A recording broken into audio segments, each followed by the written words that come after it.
Rais wa Marekani Donald Trump amesema jeshi la wanamaji la Marekani litaanza kuzuia mlango bahari wa Hormuz. Rais Donald Trump amesema kuwa Marekani itaanza kuzuia mlango bahari wa Hormuz na kukamata meli zozote zinazolipa ushuru kwa Iran.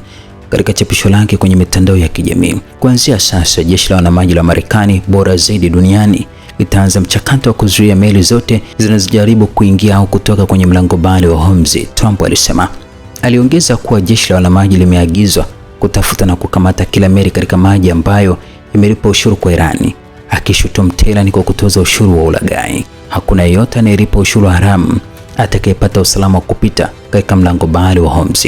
Trump pia alisema Marekani itaanza kuharibu mabomu ambayo alisema Irani imeweka kwenye njia hiyo ya maji, na akaonya kuhusu kulipiza kisasi cha kijeshi ikiwa vikosi vya Irani vitashambulia meli za Marekani au za kibiashara. Mwirani yeyote atakayefyatua risasi kwetu au kwa meli za amani atalipiliwa hadi kuzimu. Zaidi hayo, na kwa wakati unaofaa tuko tumejiandaa kabisa na jeshi letu litamaliza kile kidogo kilichobaki cha Irani, aliongeza. Mkuu wa jeshi la Israeli ameamuru kuongeza utayari na maandalizi ya uwezekano wa mashambulizi baada ya mazungumzo ya Marekani na Irani nchini Pakistani kushindwa. Ripoti ya Jumapili ilisema mkuu wa majeshi Eyal Zamir amewaagiza wanajeshi kupanua orodha ya malengo na jeshi la anga kuandaa vifurushi vya mashambulizi, ingawa kuna uamuzi wa hatua ya kijeshi umefanywa. Katika hatua nyingine, rais wa Marekani Donald Trump anasema Irani haiachi matamanio yake ya nyuklia. Rais Donald Trump amesema Irani haiachi nia ya matamanio yake ya nyuklia baada ya mazungumzo ya masaa 20 kati ya wajumbe wa Marekani na Irani mjini Islamabad. Kwa njia nyingi, mambo yanayokubaliwa ni bora kuliko kuendelea na operesheni zetu za kijeshi hadi mwisho, lakini mambo haya yote hayana maana ikilinganishwa na kuruhusu nguvu ya nyuklia kwa mikononi mwa watu wenye hasira wasiotabirika. Nimekuwa nikisema kila wakati tangu mwanzo na ni miaka mingi iliyopita,